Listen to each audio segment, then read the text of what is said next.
kegiatan diskusi pada siang hari ini, marilah kita bersama-sama membaca basmalah. Bismillahirrahmanirrahim. Hadirin yang kami hormati, selanjutnya kita awali dengan sambutan sekaligus mengantar kegiatan diskusi hukum yang akan disampaikan oleh Ketua Pengadilan Agama Pasuruan selaku pemakalah. Kepada Yang Mulia Bapak Ketua Pengadilan Agama Pasuruan, kami persilahkan. Assalamualaikum warahmatullahi wabarakatuh. Alhamdulillahirabbil alamin wa bihi nasta'inu ala umuri dunya waddin. Wassalatu wassalamu ala asyrafil anbiya wal mursalin sayyidina Muhammad wa ala alihi wa ashabi ajmain. Amma ba'd.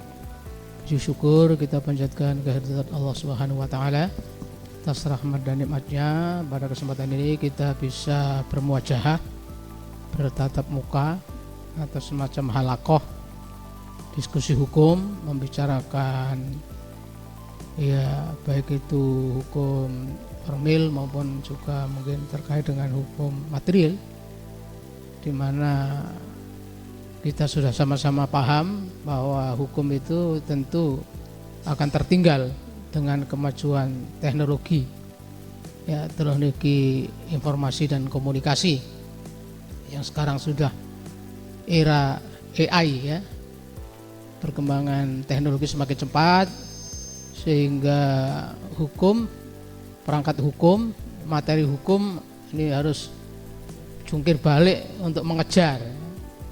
Sekarang di Mahkamah Agung sudah tidak ada berkas hard copy, semuanya sudah paperless, ya.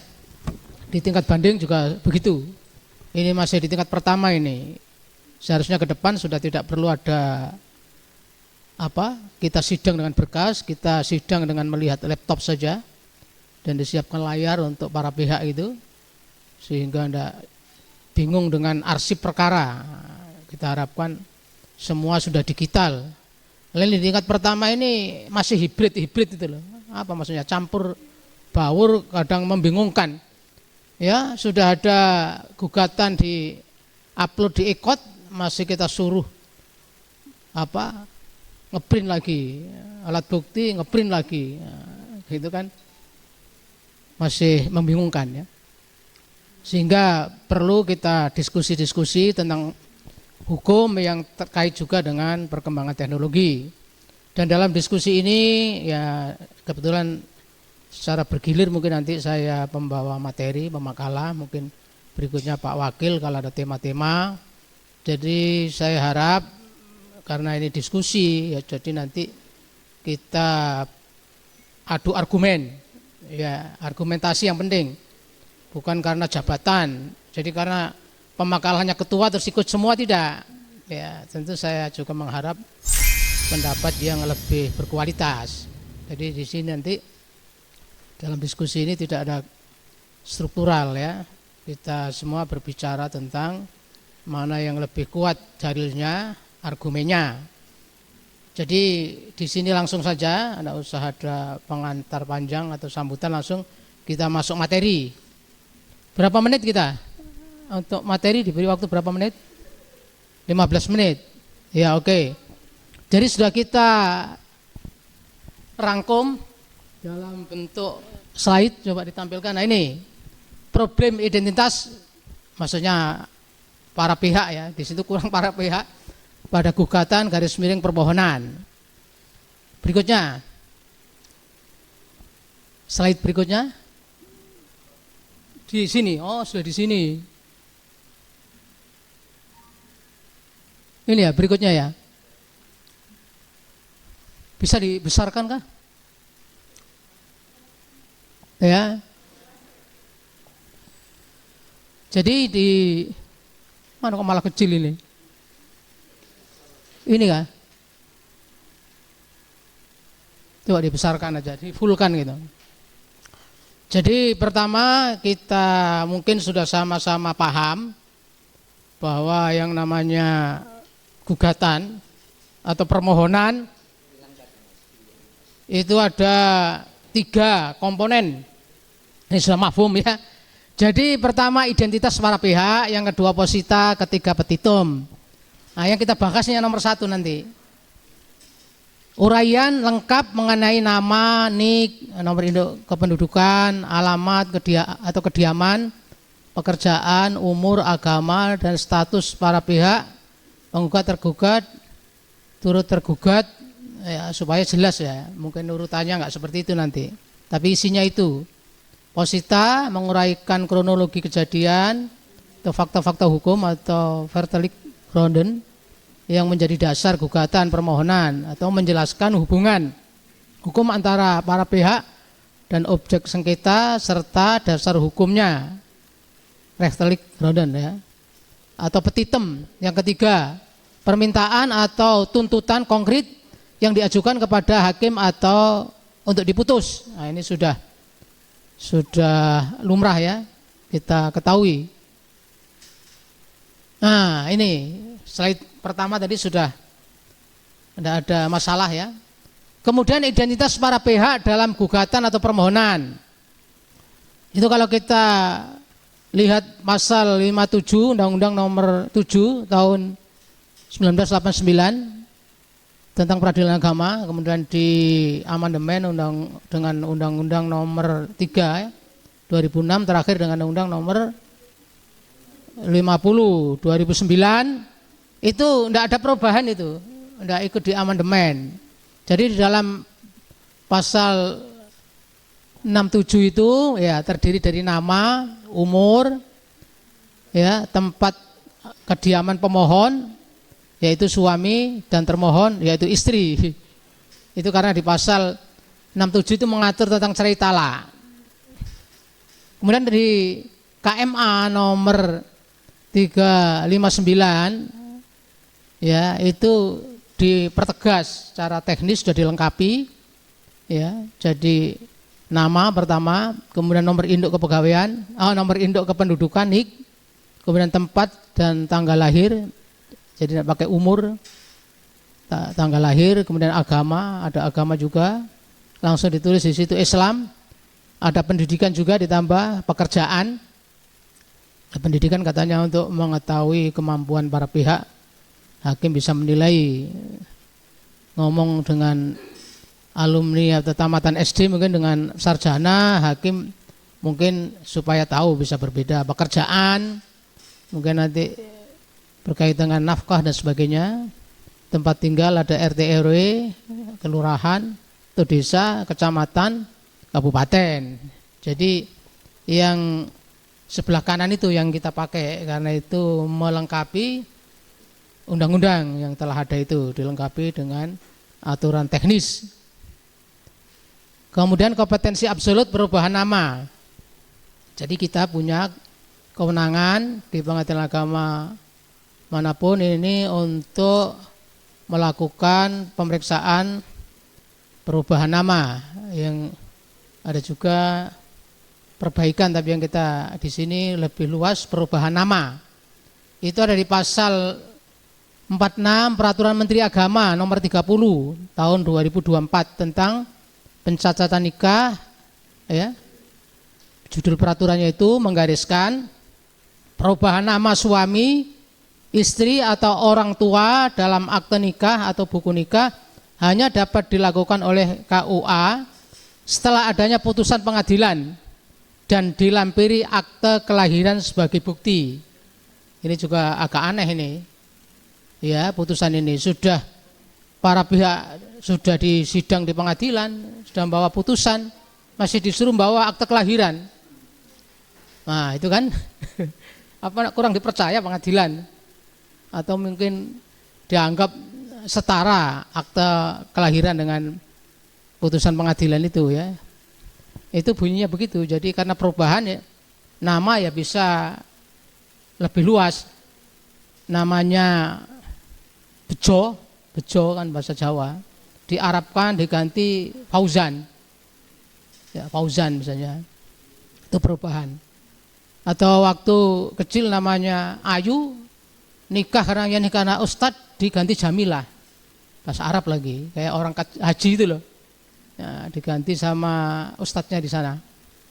Nah, dulu di situ Bondo sering itu diganti oleh kiainya disetujui orang tua yang bersangkutan, penghulu juga setuju aja kalau kiainya sudah suruh ngubah supaya lebih santri atau apa gitu. Itu kompetensi absolutnya. Yang peraturan menteri sebelumnya nomor berapa itu? 10 ya di situ. Itu enggak usah ke pengadilan, langsung KUA aja. Kemudian nomor berikutnya ini diralat lagi ya ke KUA, tapi harus ada putusan pengadilan dan akte kelahiran.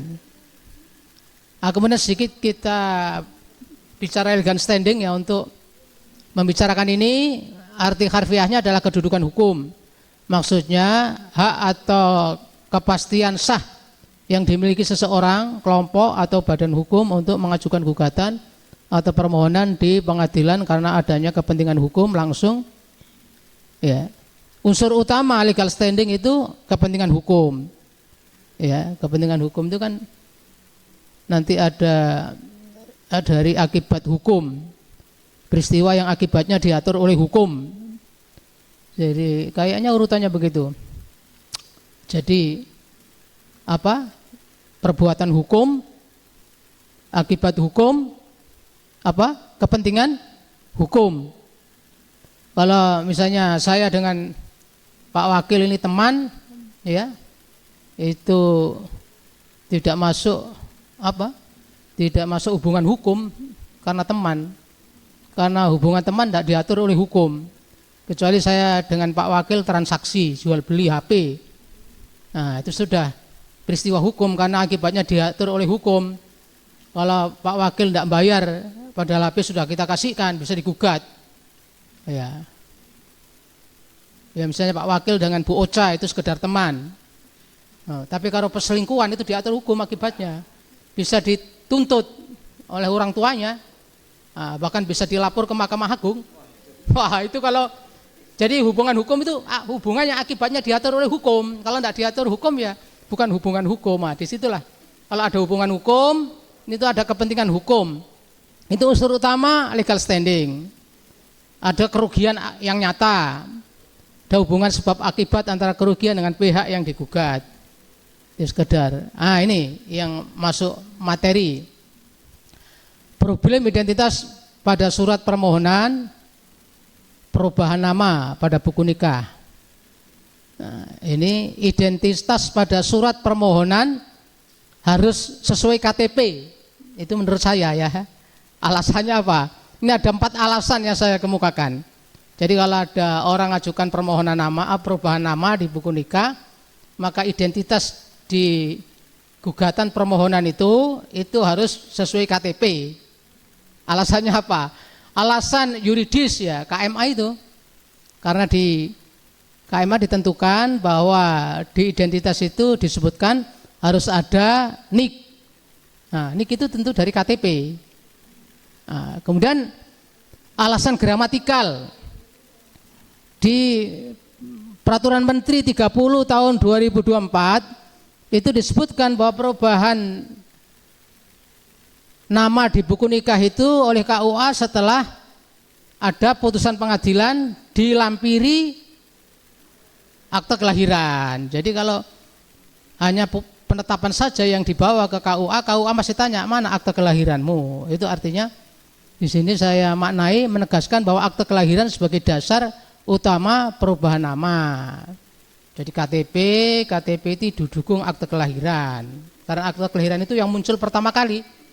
Ya, akta autentik yang muncul pertama kali ketika warga negara itu lahir ke dunia. Itu alasan saya. Jadi ada KTP, ada akta kelahiran. Alasan kronologis. Dokumen kependudukan seseorang diterbitkan Dinas Dukcapil secara urut. Ya, akta kelahiran, KTP, ijazah, buku nikah dan seterusnya. Tidak mungkin orang itu punya nikah belum punya KTP atau belum punya ijazah sama sekali. Paling enggak lah tamat TK gitu ya. Atau mungkin tidak pernah sekolah ya, boleh jadi ya.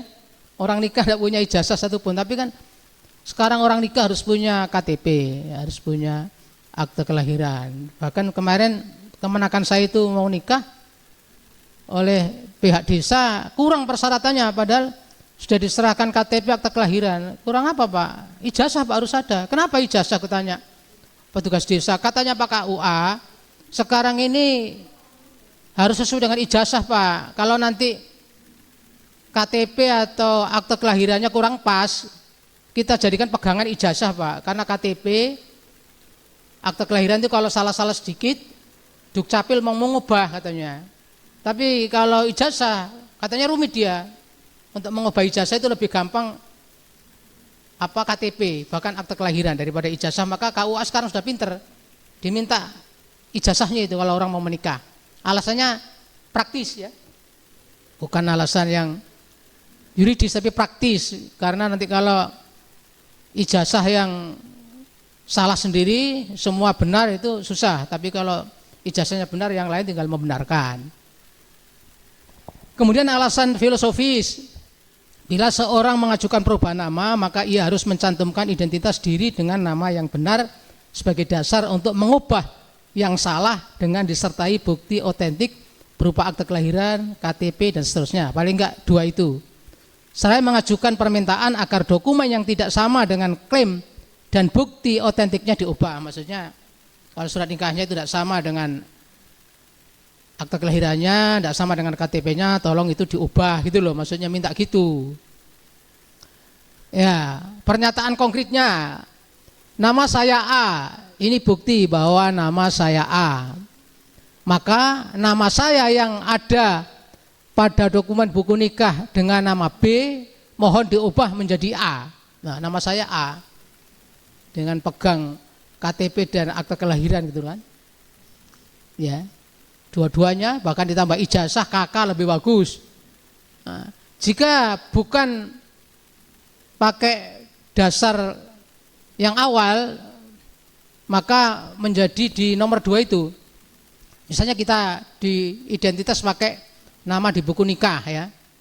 Jika identitas para pihak pada surat permohonan perubahan nama sudah sama dengan nama pada buku nikah ya. Misalnya di buku nikah A ada identitas permohonan A, di buku nikah A, maka tidak relevan lagi mengajukan perubahan nama karena antara klaim identitas dengan buku nikah sudah sama. Nah, itu mungkin bisa begitu. Nama saya A, Pak, di buku nikah saya A. Tolong nama saya diubah jadi B. Nah, itu nanti bisa kurang logis. Ya, kurang logis seperti itu. Nama saya A, di buku nikah saya A. Maka ubah nama saya jadi B, C dan seterusnya. Nama pada identitas oleh komputer otomatis menjadi nama pada amar. Identitas itu nanti oleh komputer dibaca amar. Ya. Nanti kalau jadi amar ya masuk ke akte cerai. Nah, nanti ada kasus ke sini lagi. Orang minta diubah akte cerainya, nama buku nikahnya dengan di akte cerai sudah sama. Kenapa minta diubah? Ya Pak, tidak sama dengan nama KTP. Nah, kesini lagi dia kasihan kan, 2 kali datang. Analisa alat bukti ini, bila permohonan perubahan nama telah menyodorkan bukti otentik berupa akte kelahiran, KTP, KK, ijazah dan seterusnya, tidak dibutuhkan lagi surat keterangan lurah, kades yang berisi bahwa nama A pada KTP dan nama B pada buku nikah adalah orang yang sama. Nah, alasannya apa? Kok tidak perlu ke lurah lagi. Bukti akta otentik memiliki kekuatan pembuktian mengikat dan sempurna. Bukti surat biasa, bukti bebas tergantung hakim. Apalagi jika sumber keterangan lurah, kades itu dari para pihak, maka secara material tidak ada lagi relevansinya karena para pihak telah menghadap hakim. Jadi surat keterangan lurah itu bukan bukti autentik. Karena akta otentik itu akta yang dibuat oleh pejabat dengan format tertentu ya. Kalau keterangan lurah itu surat biasa. Kalau sudah ada autentik, kenapa kita masih minta keterangan lurah? Padahal akta otentik itu mengikat, wajib kita percaya sepanjang tidak dibuktikan sebaliknya. Perubahan data, pindah alamat atau dokumennya rusak, hilang, tidak lagi memerlukan pengantar RW, RT atau kelurahan sesuai dengan ya peraturan presiden nomor 9 tahun 2018. Ini di Dukcapil itu kalau orang mau ngubah nama atau salah ganti alamat atau apa gitu, ndak usah ke lurah, langsung ke Dukcapil. Kok kita masih minta keterangan lurah sebagai alat bukti yang sudah ada akte otentiknya? Dukcapil aja ndak minta sudah. Percaya aja pada keterangan orang itu, apalagi kalau Dukcapil sudah memprodukkan sudah jadi akta otentik. Keterangan lurah kades yang menyatakan bahwa nama A pada KTP dan nama B pada buku nikah adalah orang yang sama secara tidak langsung mendahului keputusan hakim. Karena dalam perubahan nama yang diperiksa hakim adalah identitas yang berbeda pada subjek hukum yang sama. Kalau lurah kades sudah tahu persis bahwa identitas berbeda milik subjek hukum yang sama, tidak relevan lagi ke pengadilan agama mestinya. Lurah sudah lebih tahu daripada hakim. Padahal lurah kadang-kadang tidak diperiksa. Bukti surat dianggap belum cukup dapat ditambah dengan saksi. Pihak yang mengetahui langsung proses kesalahan nama baik disengaja ataupun tidak. Kalau sudah ada KTP, sudah ada akte kelahiran, hakim masih ragu, kamu kok bisa beda sendiri akte nikahmu itu? Ya, hakim bisa, karena di situ mungkin ada keterangan diubah namanya waktu itu oleh Pak Kiai atau oleh Pak Mudin, disetujui orang tuanya atau usulan siapalah, sehingga nama berubah, atau salah ketik, maka orang yang terlibat dalam proses membuat kesalahan itu bisa dipanggil sebagai saksi oleh hakim kalau masih meragukan bukti autentik. Perkara perceraian nama pada KTP dan buku nikah berbeda. Identitas pada gugatan menggunakan nama sesuai akte kelahiran, KTP, KK, dan ijazah, ya pokoknya dokumen yang dimiliki. Pada posita fakta kejadian dan alasan mengapa nama itu diubah dijelaskan secara kronologis mendahului uraian alasan perceraian. Jadi kalau ada orang kasus nama surat nikahnya beda dengan KTP-nya, nah itu nanti diajarin untuk membuat gugatan itu secara kronologis. Petitum meminta nama diubah sesuai akte kelahiran, KTP, KK, dan lain-lain, dan dilanjut amar perceraian. Kumulasi perubahan identitas subjek hukum dan perceraian sejalan dengan asas sederhana, cepat, dan biaya ringan. Hakim adalah mujahid, bukan corong undang-undang. Pencari keadilan tidak perlu mengajukan perkara 2 kali, perubahan nama dan perceraian, ya, atau bahkan 3 kali. Sebelum cerai mengajukan perubahan nama, ya. Setelah namanya diubah, saya dengan KTP mengajukan cerai. Nah, nanti kalau ada kesalahan lagi mengajukan pembetulan akte cerai, kan 3 kali. Jadi di sini maksud saya hakim atau di awal bisa dikumulasikan. Kalau namanya nggak sama dengan KTP, minta namanya diubah dulu, baru diperiksa perceraiannya. Sehingga nanti di amar itu namanya sudah berubah. Itu sederhana, cepat, biar dia nggak usah datang 2 kali.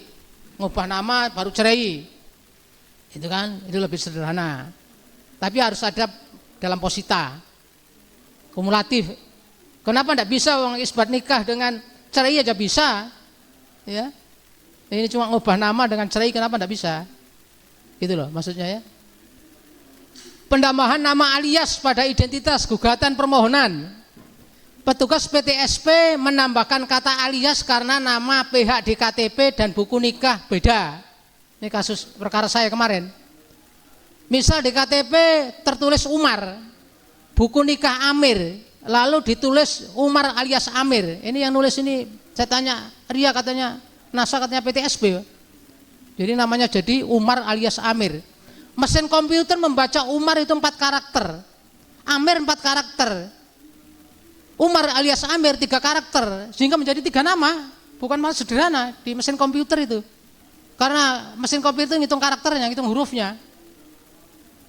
Sekarang era digital yang diaplikasikan Dukcapil dengan NIK, nomor induk kependudukan.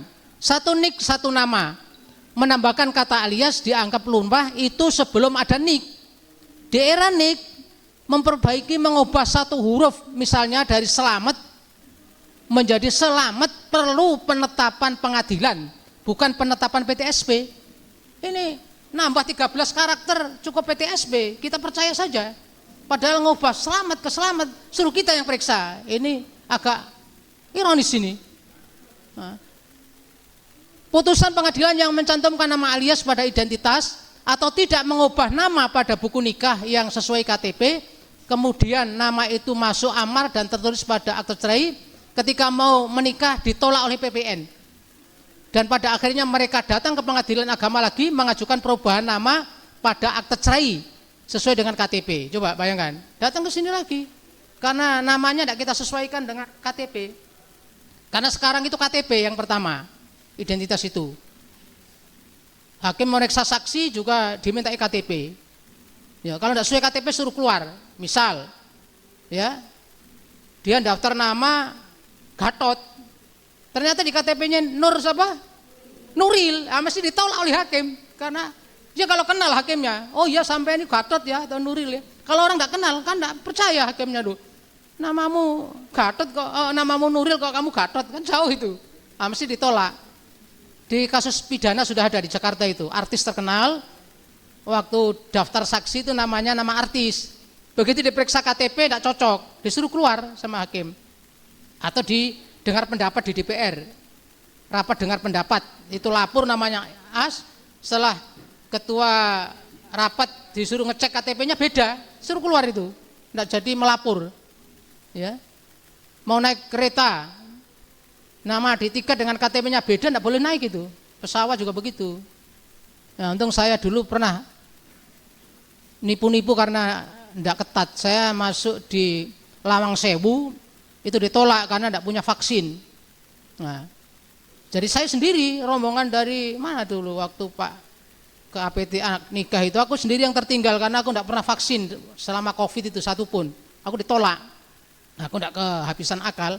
Temanku yang sudah di dalam ku WA terus ku suruh merapat di pagar tak pinjam lah kartu vaksinnya.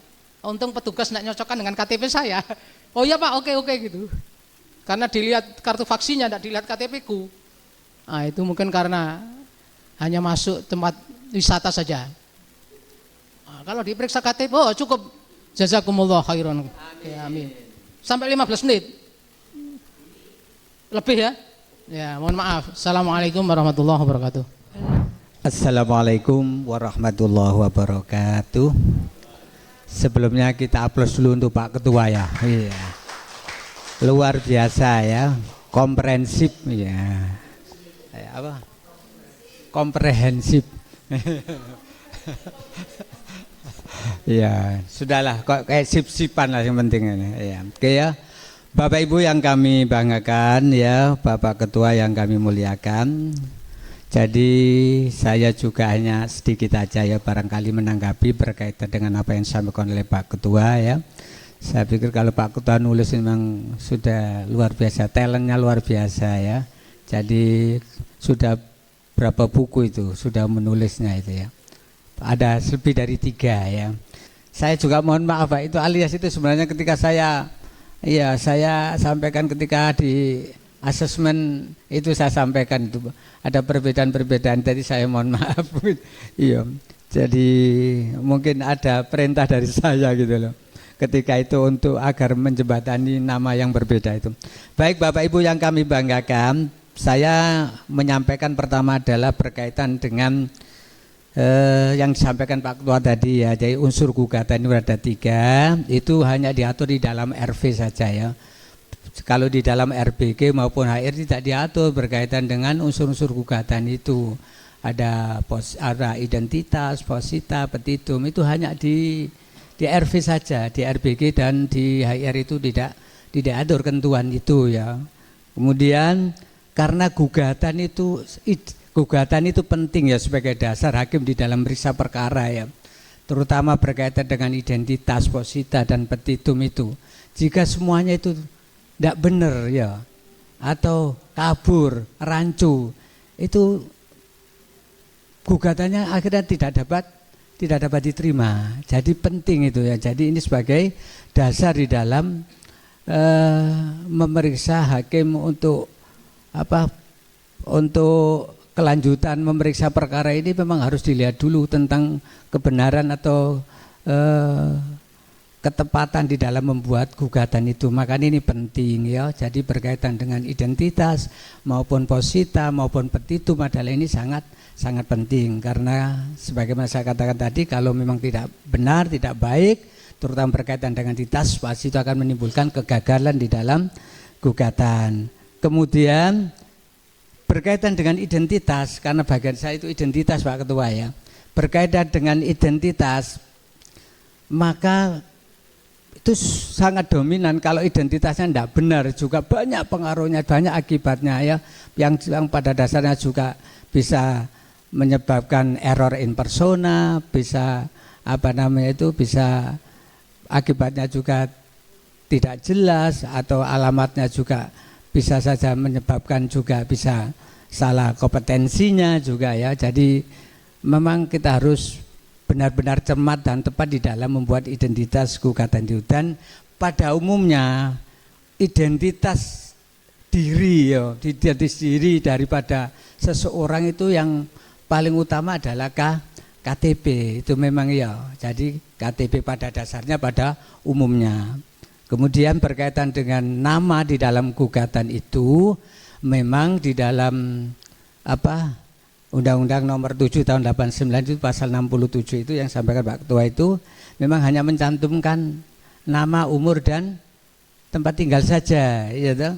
Kemudian kalau di dalam KMA itu yang berapa itu yang 2359 tahun 2002 itu lebih spesifik, lebih detail lagi ya. Jadi mulai dari nama, umur ya, tempat tanggal lahir sampai nikah itu lebih jelas ya untuk berkaitan dengan identitas. Cuman permasalahannya yang kita bicarakan hari ini kan gini.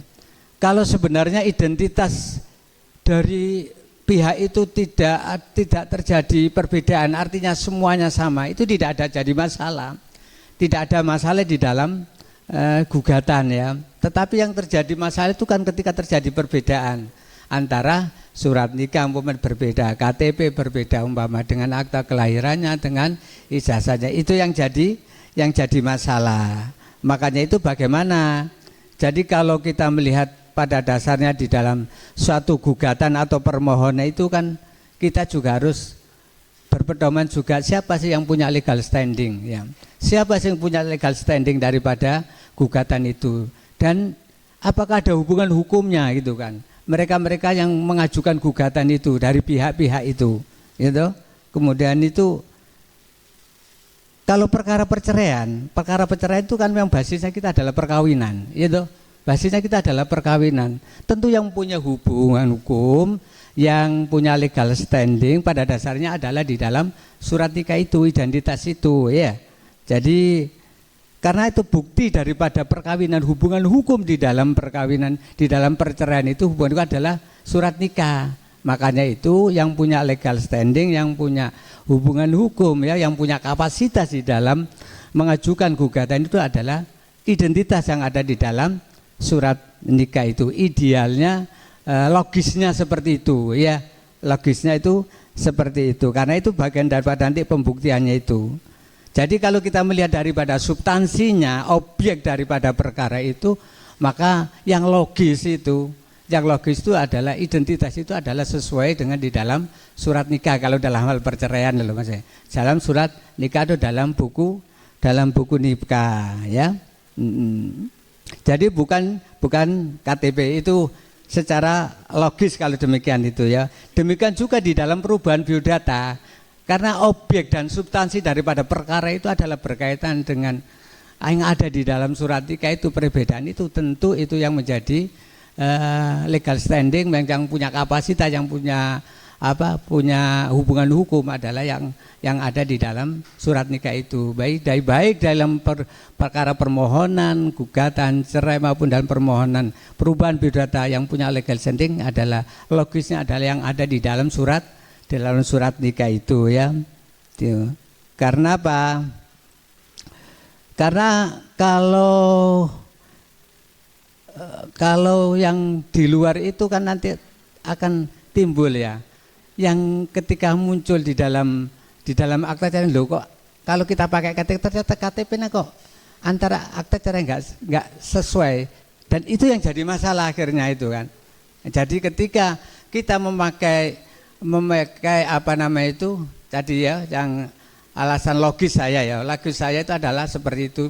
Kalau kita pakai apa subjek hukumnya itu atau identitas namanya itu memakai surat nikah atau akta nikah, itu ya timbul permasalahan disampaikan oleh di dalam makalnya Pak Ketua itu. Akhirnya di dalam produk, di dalam gugatan cerai itu akhirnya munculnya apa? AC. AC itu akhirnya namanya tidak sesuai dengan identitas yang ada di dalam KTP ya, identitas di dalam di dalam ijazah dan di dalam akta kelahiran. Bisa saja seperti itu terjadi perbedaan. Itulah yang jadi masalah ya. Makanya kalau mensikapi, ini pendapat saya ya, jadi bisa pendapat saya dan barangkali saya juga bukan kok pendukungnya Pak Ketua, tidak ya. Jadi saya dengan berbagai alasan tadi itu karena ada kita itu kan gini ya, artinya kita itu di dalam apa memeriksa perkara, di dalam menangani perkara, dalam menyelesaikan masalah itu bagaimana perkara ini bisa tuntas. Artinya tidak menimbulkan masalah baru ya. Artinya apa yang kita tetapkan, kita putuskan itu seyogyanya, selayaknya, sepatutnya ya. Kita itu tidak bisa menyelesaikan berbagai masalah, terutama berkaitan dengan identitas tadi ya. Ketika terjadi perbedaan nama, ketika dalam surat nikah seperti itu kemudian terjadi perjalanan kita pakai surat nikah, tetap nanti produknya akan menjadi masalah lagi ya. Karena itu adalah AC yang akan muncul adalah AC yang sesuai dengan identitas yang ada dalam surat nikah. Nah ini kita nih bagaimana bisa menjembatani agar tidak terjadi masalah lagi. Karena apa? Kita ini membuat putusan ini bagaimana kita putusan ini bisa menyelesaikan masalah, tidak menimbulkan masalah, bisa menuntaskan masalah ya. Dan kalau kita apa nama itu melihat daripada nama itu sendiri, nama di dalam gugatan itu atau permohonan itu kan secara apa pasti atau kan tidak ada yang mengatur, tidak ada itu, mana ada yang aturannya, tidak ada ya kan, hanya di dalam pasal 67 tadi itu hanya nama ya, nama, tapi memasukkan nama itu nama apa itu, siapa dari mana itu nggak diatur secara pasti, secara tertentu, secara khusus itu nggak ada. Apa? Ya, maksudnya yang memasukkan namanya di situ itu loh. Dari diambilkan dari mana-mana itu tidak ada ketentuannya. Yang hanya kan diatur nama, umur, umpamanya tempat tanggal lahir, dan di dalam apa namanya itu di dalam KMA yang 359 itu kan memang ya, di secara rinci sudah dibuatkan. Tetapi kalau di dalam aturan perundang-undangan kan tidak ada secara jelas, secara pasti gitu kan. Mungkin dan terus yang diikuti oleh Pak Ketua adalah secara dijadikan suara yuridis adalah tentang KMA itu gitu loh. Nah maksud saya ini karena tidak ada ketentuan yang pasti diatur oleh peraturan perundang-undangan, dan kita juga di dalam putusan itu juga kita tidak boleh hanya mengedepankan adanya kepastian, tetapi juga harus ada kemanfaatan ya, juga harus ada kemanfaatan, dan juga gimana bisa menyelesaikan masalah agar tidak menimbulkan masalah lagi, artinya tuntas gitu kan, tidak menimbulkan masalah. Setelah kita kok putus perceraian itu setelah keluar akta cerai ternyata itu kan bermasalah lagi ya, menimbulkan masalah lagi. Nah, ini bagaimana tidak menimbulkan masalah lagi, kita bisa mengatasi itu, bisa menuntaskan ya, dan itu juga tidak diatur secara khusus di dalam peraturan tertentu kecuali hanya 259 KMA tadi. Kemudian yang satu, kita juga mengetahui bahwasanya data kependudukan ini sudah terintegrasi secara nasional gitu loh ya. Dengan berbagai macam alasan-alasan seperti itu kok saya juga ya, kalau menurut saya kok sebaiknya kalau sebaiknya itu identitas di dalam semua permohonan itu adalah disesuaikan dengan identitas nasional gitu ya.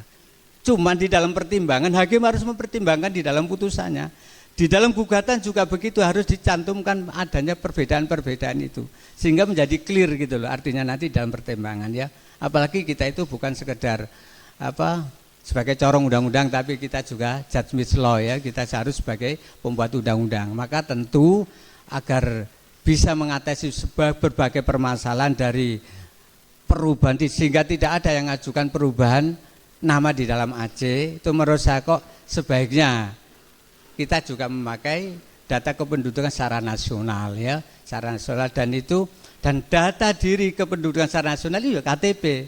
Itu sebagaimana ada dalam undang-undang nomor berapa ini? Ada dalam undang-undang nomor 23 tahun 2006 ya, yang telah diubah dengan undang-undang nomor 24 tahun 2013. Itu sudah dinyatakan bahwa saja identitas diri, data kependudukan ya, nah, itu adalah KTP ya. Cuman jadi itu pertimbangannya harus dipertimbangkan hakim di dalam putusannya berkaitan dengan perbedaan itu, sehingga Pak Ketua saya ingin membuat terobosan bagaimana perubahan itu bisa diakomodir sebagai akumulasi di dalam gugatan ya, bisa saja seperti kayak isbat nikah percerai gitu kan. Ini juga perubahan biodata plus apa tadi, perceraian, itu bisa saja seperti itu ya. Jadi ini tetapi kan belum di hanya wacana saja, hanya usulannya Pak Ketua. Tapi itu memang lebih praktis lah ngono. Jadi kita memenuhi asas sederhana, cepat dan biaya ringan itu insya Allah seperti itu.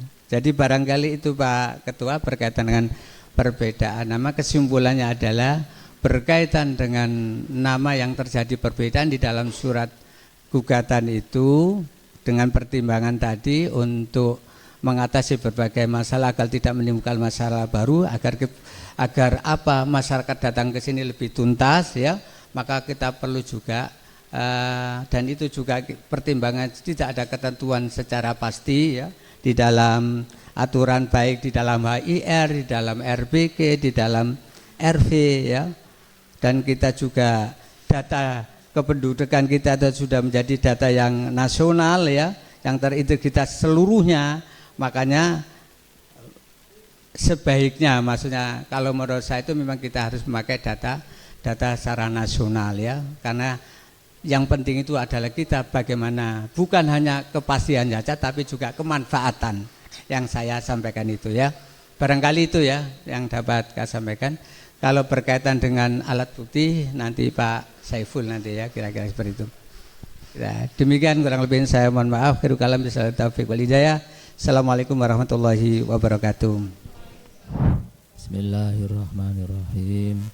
Alhamdulillahirabbil alamin, wassalatu wassalamu ala asyrofil anbiya'i wal mursalin sayyidina wa habibina wa syafi'ina Muhammadin wa ala alihi wa sahbihi ajma'in.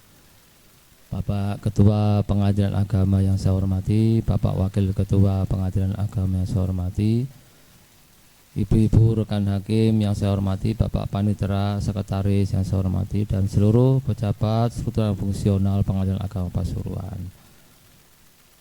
Secara ringkas saya tidak berpanjang lebar karena saya lihat kalau terlalu banyak keterangan malah gelambiar nanti. Ini yang penting PTSP ini kepengin kurungokno ya kan. Gimana ini? Langsung aja wis ya, daripada nanti keterangan macam-macam. Nah ya. Jadi kalau kita pilah-pilah ya apa yang disampaikan Pak Ketua itu secara hukum ya seperti itu, memang benar ya ta. Jadi seyogyanya orang itu mempunyai bukti identitas yang sama antara KTP, kemudian KK, akte kelahiran dan buku nikah. Yang jadi soal itu kan, ini yang perlu kita bahas sekarang ini. Jika orang itu berbeda-beda bukti identitasnya, nah ini yang mari kita carilah gimana yang enak. Artinya enak itu dalam arti secara hukum juga tidak keliru, kemudian nanti sampai banding dan kasasi juga kita tidak keliru. Di dalam kasus atau perkara perceraian, saya pikir sudah umum bahwa pedomannya identitas itu ketika mengajukan adalah buku nikah dalam cerai, gitu. Buku nikahnya mana? Nah, jika tidak sesuai maka pembuatan surat gugatan itu nama itu persis seperti buku nikah dalam kasus perceraian. Sekarang bagaimana jika perkara biodata? Ya, ini masuk ke perkara biodata ya. Perubahan biodata. Ya, perubahan biodata dalam buku nikah. Ya, tadi dulu asalnya Pengadilan Agama, kemudian PMA nomor 20 2019 beralih ke KUA, balik maneh saiki. Peraturan Menteri Agama nomor 30 tahun 2024 adalah wewenang dari Pengadilan Agama. Persoalannya kalau para pihak itu KTP dan akta kelahirannya itu yang benar, enak. Gak usah dibahas, mulai wis kita, gak usah duduk di sini. Bagaimana jika akta kelahiran itu tidak sama dengan buku nikah, tidak sama dengan KTP? Nah, itu yang terjadi. Ini munculnya itu ketika perkara saya ini, majelis saya, Bu Ria sama Bu Maya, nomor 4 PDTP tahun 2026 PA Pasuruan. Ini luar biasa ya. Jadi di dalam permohonannya itu MOCH Ali bin M Dahlan selaku pemohon 1, MOCH ya. Satu dulu ya, pemohon 1. Dia mintanya diganti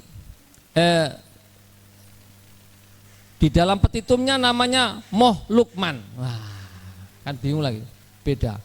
Di dalam permohonannya namanya Moh Ali, di dalam petitumnya Moh Lukman Ali. Loh, ini dari sini saja sudah dalam kacamata hukum sudah obskur.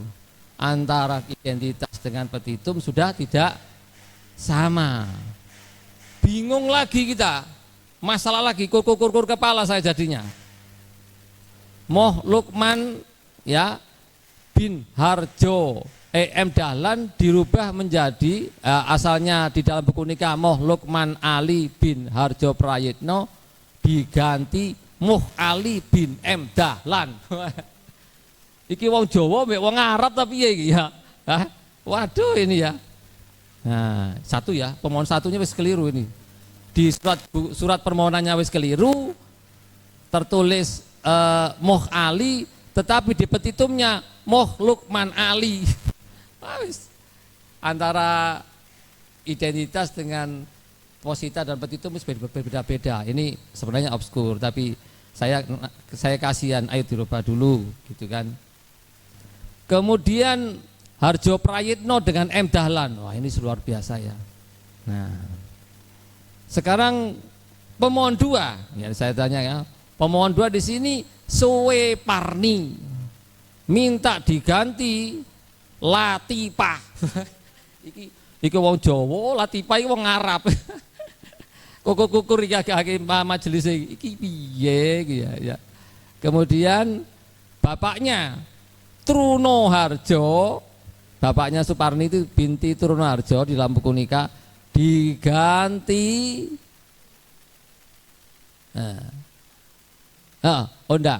di Latifah diganti Suwe Parni.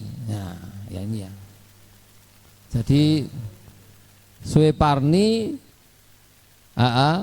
nama pemohon 2 Latifah dirubah menjadi Suwe Parni. Nah, ini ya.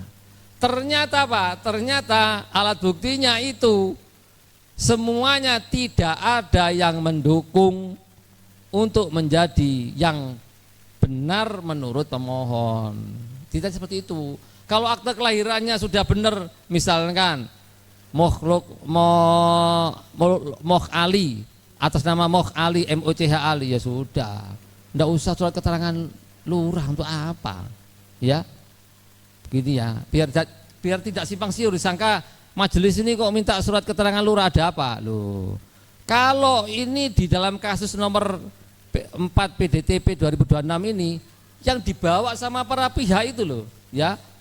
Baik KTP, KK maupun akte kelahiran iku wis gak ono sing bener, gak ono sing genah. Ndak ada yang tertulis di situ M. Ali bin M. Dahlan, tidak ada. Tidak ada. Sedangkan dia minta majelis suruh merubah buku nikahnya dari Muhammad Lukman Ali bin Hadi Prayitno menjadi Muhammad Ali bin M. Dahlan. Oh jauh. Dasarnya opo saya. Ya kan? Akhirnya secara hukum kita tidak salah, tetap kita minta surat keterangan lurah.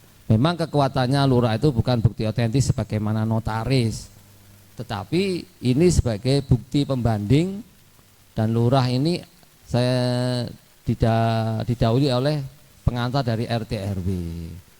Jadi ini kesimpulannya adalah kasuistis perkara ini, orang yang mengajukan perubahan biodata sama sekali tidak punya acuan dasar untuk merubah yang benar. Kalau sudah akta kelahirannya sudah benar, minta ini Pak, karena sesuai akta kelahiran, sesuai dengan KTP saya. Wah ya enak, enggak usah kita minta surat keterangan dari lurah, kan gitu. Jadi intinya surat keterangan lurah itu diperlukan sebagai data pendukung atau bukti permulaan. Dalam bahasa hukum bisa jadi menjadi data pendukung pelengkap, penyempurna. Jika seseorang mengajukan tidak punya data yang benar, nah, itu di samping saksi. Nah, jadi di samping saksi kita perlu keterangan dari lurah yang diketahui oleh RT RW. Jadi ini sama sekali tidak menyimpang dari keterangan dari Pak Ketua. Apa yang disampaikan Ketua, Pak Ketua sudah benar. Jika ada kasus seperti itu, orang mengajukan perkara kok data yang diajukan sebagai buktinya kok salah kabeh gak ono. Dia mau minta Muhammad Ali bin M. Dahlan tapi akta kelahiran tidak ada, tidak punya. Ditulis di akta kelahiran itu bukan M. Dahlan, bukan. Tetap Hadi Prayitno, loh kan bingung kita jadinya. Majelis mau mempertimbangkan apa? Nah, kan dulu. Nah, KTP juga gitu, tetap salah. Bagaimana ini? Nah, satu-satunya jalan kita harus ada bukti surat dari keterangan dari lurah. Jadi itu. Nah, kalau menurut saya di dalam mensiasati perkara-perkara seperti ini, mungkin PTSP begini saja. Jika orang itu tidak sama antara KK KTP dengan buku nikah, ya toh, diarahkan supaya ngurus akta kelahiran dulu.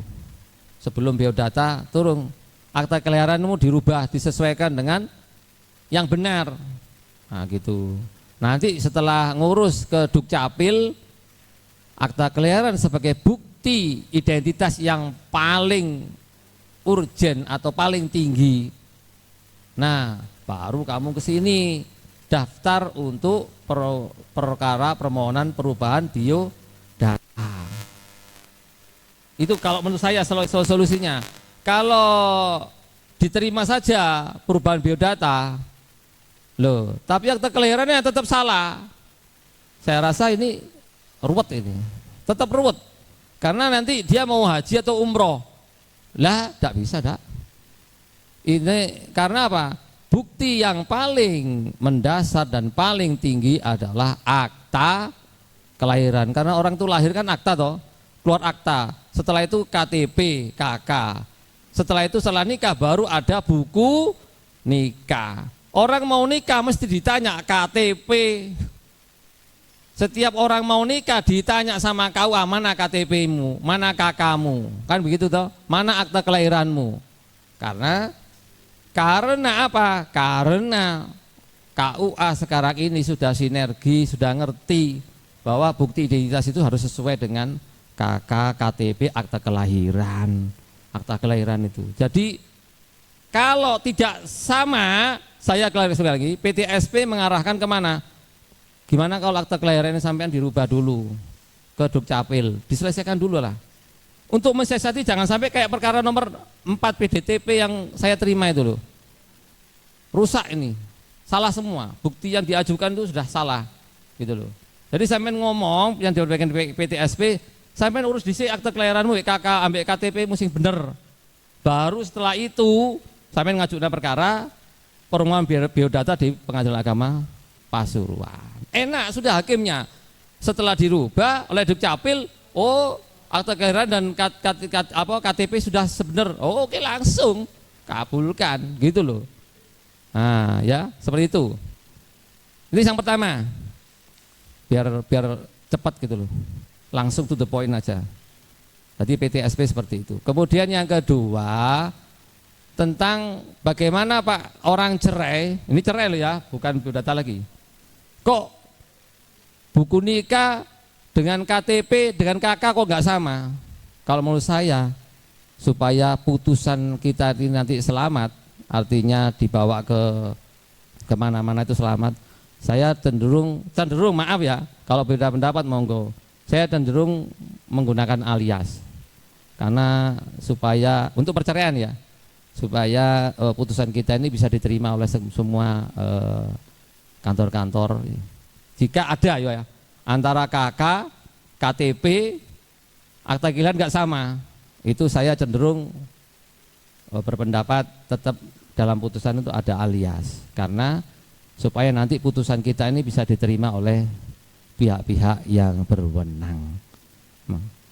Loh kok begitu Pak? Lah ya makanya kalau ingin nggak pakai alias, selesaikan dulu ke Dukcapil. Nah, jadi lemparkan lagi kepada para pihaknya. Loh, saya kok putusan kok pakai alias? Lah makanya sampeyan iku selesaikan dulu ke Dukcapil, podokno kabeh, KTP KK sama akte kelahiran podokno kabeh. Baru sampai cerai, sampai terus ngurus penetapan ahli waris, ngurus gugatan waris, ngurus hibah di Pengadilan Agama. Loh tapi data sampai pendukungnya kok berbeda-beda. Lah ini tetap akhirnya pakai alias, tidak masalah. Dan putusan-putusan yang saya baca juga boleh menggunakan alias-alias. Seperti itu. Mungkin mohon maaf jika ada kekurangan. Wabillahi taufiq wal hidayah. Wassalamualaikum warahmatullahi wabarakatuh. Bismillahirrahmanirrahim. Assalamualaikum warahmatullahi wabarakatuh. Yang terhormat Bapak Ketua Pengadilan Agama Pasuruan, Bapak Wakil, rekan-rekan hakim, para pejabat struktural dan fungsional kepanitraan, serta hadirin yang lainnya hadir yang tidak bisa saya sebutkan satu persatu. Pertama-tama kita memanjatkan puji syukur kehadirat Allah Subhanahu wa taala. Alhamdulillah kita diberi kesempatan ini untuk berdiskusi. Ini yang pertama kalinya mungkin ya sejak saya berada di PA Pasuruan. Tentunya tentunya saya berterima kasih kepada Pak Ketua, Pak Wakil ya yang sangat open minded. Maksudnya pikirannya itu terbuka loh untuk kita saling selalu sharing, saling bertukar pikiran, seringkali berdebat karena ada loh orang yang maksudnya pimpinan itu yang bawahan itu tidak boleh atau orang lain itu tidak boleh mempunyai pikiran yang berbeda. Tapi kalau Pak Ketua dan Pak Wakil ini selalu memberikan stimulasi kepada kita untuk berpikir, makanya selalu masuk di ruang hakim untuk berdiskusi ya Pak Ketua, meskipun kita selalu berdebat Pak Ketua, tapi ujung endingnya itu selalu manis. Nah, selanjutnya terkait dengan manis. Selanjutnya ini terkait dengan permohonan perubahan identitas ya, karena permohonan perubahan identitas ini baru lagi bagi kita, dan untuk juknis dari perkara ini memang tidak ada. Jadi salah satu-satunya cantolan kita, dasar hukum kita untuk mengadili perkara perubahan nama ini hanya ada di dalam PMA itu, Peraturan Menteri Agama nomor 30 tahun 2024 di pasal 46. Nomenklatur yang digunakan di situ adalah perubahan nama. Jadi kita lihat kembali di Peraturan nomor 30 tahun 2024 ini bahwa perubahan nama suami istri atau orang tua pada akta nikah atau buku nikah dilakukan oleh KUA berdasarkan putusan pengadilan dan dibuktikan dengan melampirkan akte kelahiran. Jadi di dalam PMA ini dibedakan antara perubahan nama seseorang dengan kesalahan penulisan identitas. ya. Jadi ada perubahan, kalau perubahan nama itu, kalau terjadi perubahan maka itu harus dengan penetapan pengadilan khusus untuk nama saja. Kalau identitas-identitas lainnya di dalam pasal 3-nya itu, identitas lain berupa misalnya tempat, tanggal, bulan, tahun lahir, keluarga negaraan dan lain-lain selain nama, maka itu tidak perlu dengan penetapan pengadilan. Sehingga untuk penyebutan perkara ini menurut saya keliru kalau disebut namanya perkara perubahan biodata. Karena yang di dalam nomenklatur ini hanya memberikan batasan kepada kita hanya untuk perubahan nama tok yang ada di dalam akta nikah itu. Adapun yang lain-lain, identitas biodata yang lain selain nama itu tidak perlu dengan penetapan pengadilan. Dan di pasal 45 itu kalau terjadi kesalahan penulisan ya, jadi kesalahan penulisan itu artinya bahwa hanya berbeda satu huruf, hanya berbeda spasi, berbeda tanda baca, bunyi daripada nama itu tetap sama. Itu kalau di dalam PMA-nya itu tidak perlu ada penetapan pengadilan. Tapi kan kenyataannya semua yang seperti itu, ada perkara saya dengan Bu Maya hanya karena spasi Pak. Orang sampai harus berperkara di pengadilan. Itu kan menjadi miris juga bagi masyarakat karena biayanya kan relatif, mungkin bagi masa relatif mahal ya, dan waktunya juga apalagi kalau pakai pengacara Pak dan lain-lainnya itu. Jadi mungkin kita terkait dengan ini perlu kita duduk bersama juga dengan KUA itu untuk membicarakan tentang hal itu. Selanjutnya terkait dengan pencantuman nama pada identitas pada perkara permohonan perubahan nama ini. Memang perkara permohonan perubahan nama ini beda dengan perkara yang lain Pak ya. Karena pada perkara ini pihak ini mempunyai identitas ganda. Jadi wajarlah kalau kita berpolemik bahwa nama di dalam perkara permohonan perubahan nama ini apakah menggunakan kemudian nama KTP ataukah menggunakan nama pada akta nikah. Itu wajar karena terjadi dua identitas dan semuanya itu ada di akta otentik. Sementara kita tahu bahwa akta otentik itu kekuatannya itu mengikat. Jadi selama dua-duanya ada pada akta otentik, maka itu semuanya mengikat nama itu. Nah, selanjutnya untuk kemudian menentukan bahwa apakah nama yang ada dalam identitas itu menggunakan nama KTP atau nama akta nikah itu, saya berargumen bahwa yang harus digunakan itu adalah nama pada akta nikah. Kenapa? Karena para pihak yang akan menjadi subjek dalam permohonan itu dia datang kapasitasnya sebagai suami istri, bukan sebagai pribadi, ya kan? Bukan sebagai pribadi. Dan selanjutnya kalau misalnya ada yang kemarin itu saya sudah sempat berdiskusi dengan Pak Ketua. Pak Ketua mengatakan bahwa kalau misalnya orang itu harus menggunakan nama KTP ya, harus menggunakan nama KTP pada identitas itu, karena KTP itu adalah nama yang benar. Nah, pertanyaan saya selanjutnya adalah, kalau pada saat pendaftaran kita sudah memutuskan bahwa nama KTP itu adalah nama yang benar, terus kenapa harus perkara ini diperiksa melalui pemeriksaan hakim, melalui penetapan pengadilan, kalau kita sudah meyakini bahwa nama di KTP itu adalah nama yang sama dengan di buku nikah. Nah, itu pertanyaan besarnya ya. Itu pertanyaan, karena orang kan datang peristiwa hukum yang mendahului perkara permohonan perubahan nama itu adalah perkawinan. Dia berangkat dari sebuah akta kelahiran. Jadi akta nikah. Jadi orang itu datang melakukan perubahan nama pada buku nikah ya karena namanya tercantum di dalam buku nikah itu. Dia tidak menyodorkan bahwa karena nama saya ada pada akta kelahiran, karena akta kelahiran ini bukan membuktikan pernikahan seseorang, tidak menjelaskan hubungan hukum seorang terkait dengan perkawinannya, tapi hanya akta kelahiran itu akta otentik yang menerangkan bahwa seseorang ini anaknya siapa dengan nama seperti tersebut dalam akta otentik tersebut.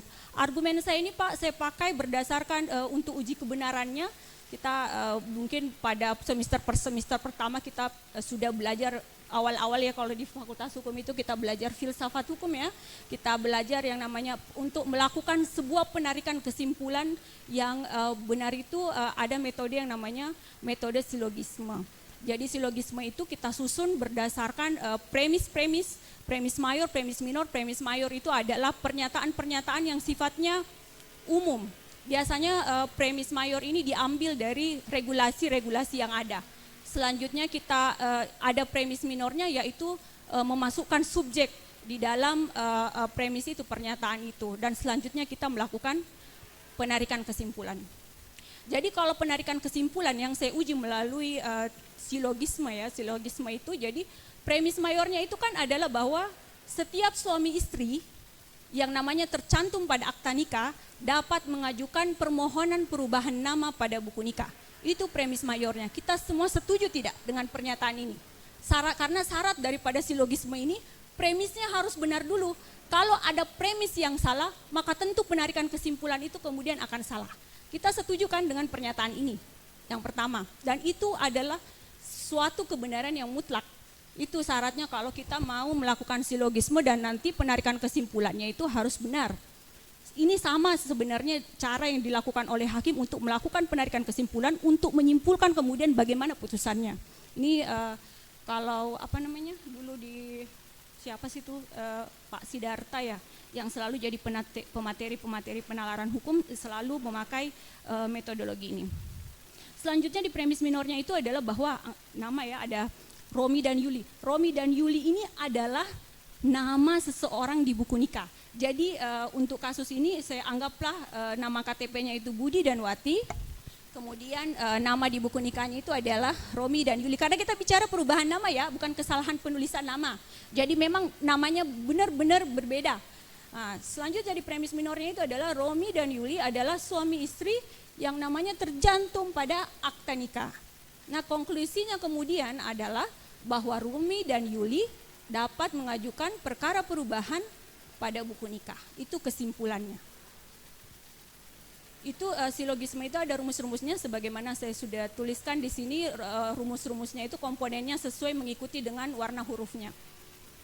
Selanjutnya di dalam premis ini, karena kan di dalam perkara perubahan nama itu para pihak itu mendalilkan bahwa nama yang ada di KTP itu adalah nama yang sama dengan di buku nikah.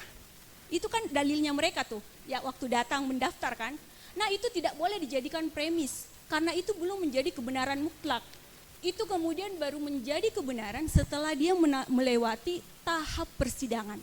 Jadi pada saat perkara itu mendaftar, terus kita meyakini bahwa anggaplah petugas mengatakan bahwa oh memang nama KTP, nama akte kelahirannya yang benar, nah akte kelahirannya yang salah. Secara tidak langsung dia sudah melakukan itu, sudah menjadi penetapan. Karena hal yang seperti itu baru bisa kemudian ada konklusinya setelah melalui tahapan persidangan. Jadi argumentasi saya mengapa sampai nama pada buku nikah itu harus menjadi nama para pihak dalam perkara perubahan nama. Selanjutnya untuk lebih jelasnya kita bisa melihat pada contoh ya, karena menurut saya kalau memakai nama KTP itu jadi ambigu kemudian di dalam posita dan petitum itu, begitu pula nanti dalam pertimbangan hukum hakimnya kalau mengikuti template yang ada. Jadi anggaplah kita pada perkara nomor 4 ya PDTP 2026 itu yang tadi oleh Pak Saiful dalam surat permohonannya itu mencantumkan nama para pihak sesuai dengan KTP, yaitu Moh Ali bin M. Dahlan sebagai pemohon 1, itu kata gantinya itu adalah pemohon 1, dan Suparni binti Truno Harjo itu adalah pemohon 2. Sementara nama akta nikahnya itu Moh Lukman Ali bin Harjo Prayitno dan Latifah binti Truno Harjo. Kita lihat pada posita pertamanya. Posita pertamanya menyebutkan seperti ini. Pada tanggal 20 Januari 1973, para pemohon, artinya maksudnya para pemohon itu adalah nama yang tercantum di KTP sesuai dengan identitasnya ya, yang sebagaimana dalam kurung yang berwarna biru itu, telah melangsungkan pernikahan secara sah menurut agama Islam bla bla bla dan seterusnya. Jadi menceritakan tentang perkawinan yang tercatat di dalam buku nikah sebagaimana tersebut. Di mana kerancuannya? Pada saat kita membuka buku nikah, nama itu tidak ada di dalam buku nikah. Karena yang pemohon 1 dan pemohon 2 itu namanya ada di KTP, tidak ada di buku nikah. Nah itulah kemudian yang menjadi rancu, menjadi kerancuan dalam posita tersebut. Mau tidak mau dalam perkara perubahan nama posita ini harus ada. Karena posita ini bercerita tentang legal standing, bercerita tentang hubungan hukum para pihak, kenapa sampai dia mempunyai legal standing untuk beracara dalam perkara perubahan nama. Ini adalah posita wajib yang ada dalam setiap perkara perubahan nama. Karena di dalam hukum itu nama yang berbeda itu, dua nama yang berbeda itu dianggap berbeda sampai kemudian ada putusan yang menyatakan bahwa dua nama itu adalah nama yang sama. Jadi meskipun ada kesalahan huruf, meskipun ada kesalahan titik atau apa, itu dianggap sebagai sebuah perbedaan sampai kemudian ada putusan atau surat atau akta otentik lain yang menyatakan bahwa itu adalah nama yang sama. Nah begitu pula kemudian pada saat misalnya karena dalam setiap posita itu kan yang harus dibuktikan oleh para pihak. Selanjutnya dalam pertimbangan hukumnya, dalam pertimbangan hukum kemudian bahwa dalam pertimbangan tentang legal standing itu akan menjadi ambigu juga jika menggunakan pertimbangan sebagaimana biasanya yang menyatakan bahwa berdasarkan akta nikah terbukti bahwa para pemohon adalah suami istri yang sah sehingga mempunyai legal standing sebagai pihak dalam perkara ini. Sementara nama para pemohon berbeda dengan nama yang ada di dalam buku nikah. Nah, jadinya kalau seperti itu, buku nikah itu tidak bisa menjadi akta otentik untuk pernikahan pihak yang namanya berbeda dengan nama yang ada di KTP itu. Karena kan syaratnya akta otentik itu dia harus relevan, dia harus sesuai. Nama yang tercantum di situ harus sesuai dengan nama para pihaknya. Sementara nama para pihaknya sudah tidak sesuai lagi dengan nama yang ada buku nikah. Jadi kalau seperti ini buku nikah hanya menjadi bukti permulaan. Buku nikah harus menunggu pembuktian-pembuktian lainnya yang nanti bisa menyimpulkan bahwa nama yang ada di KTP itu dengan nama yang ada di dalam akta nikah itu adalah nama yang sama. Selanjutnya dalam petitumnya, di situ disebutkan mengubah biodata nama pemohon 1 dan nama ayah pemohon 1 Muhammad Lukman Ali bin Haryo Pratitno dan nama pemohon 2 Latifah yang tercatat dalam buku kutipan akta nikah bla bla bla dan seterusnya. Padahal kan nama itu bukan nama yang tercatat dalam buku nikah, karena nama itu adalah nama di dalam KTP-nya. Nah itulah kemudian kerancuan di dalam posita dan permohonannya kemudian.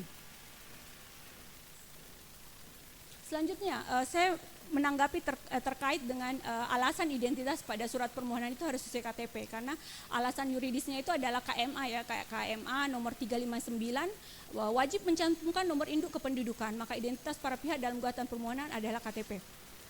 Pencantuman identitas sebagaimana dalam KMA kalau menurut saya itu tidak bersifat imperatif. Karena dalam KMA tersebut pencantuman ini tidak diatur secara spesifik dan hanya ada pada contoh template yang telah ditentukan untuk jenis perkaranya masing-masing. Jadi di template SK KMA itu contohnya itu berdasarkan jenis-jenis perkaranya, bukan template secara umum. Satu-satunya regulasi yang mencantumkan komposisi identitas para pihak yaitu hanya ada di pasal 67 Undang-Undang tentang Peradilan Agama, itu pun tentang cerai talak, tapi sebagaimana Pak Ketua kemarin mengatakan bahwa karena ada asas konkordansi makanya itu kita kiaskan ke situ. Dimana kalau Undang-Undang PA ini dihadapkan dengan SKKMA itu kan Undang-Undang PA ini menjadi lebih superior. SKKMA itu menjadi inferior, jadi kalau kita menggunakan asas hukumnya, leg superior, leg derogat, legi inferior. Jadi aturan yang lebih tinggi itu ya dia menghapus aturan yang lebih rendah, jadi dia tidak jadi imperatif meskipun idealnya adalah kemudian di dalam setiap permohonan para pihak itu harus mencantumkan NIK. Tapi kalau tidak ada kan kita tidak bisa juga memaksa, karena misalnya dalam perkara-perkara gugatan, para pihak itu kan tidak memegang identitas lawannya. Tidak tahu NIK-nya, tidak tahu alamatnya sekarang, karena kalau misalnya harus KTP artinya alamat para pihak pun harus sesuai dengan KTP kan. Sementara disebutkan bahwa alamat pada gugatan itu harus berdasarkan domisili, bukan alamat KTP. Sementara alamat KTP dengan alamat domisili itu tidak harus selalu sama. Nah selanjutnya kalau alasan gramatikalnya, karena pasal 46 Peraturan Menteri Agama nomor 30 tahun 2024 ini penetapan pengadilan dilampiri dengan akta kelahiran, menegaskan bahwa akta kelahiran sebagai dasar utama perubahan nama.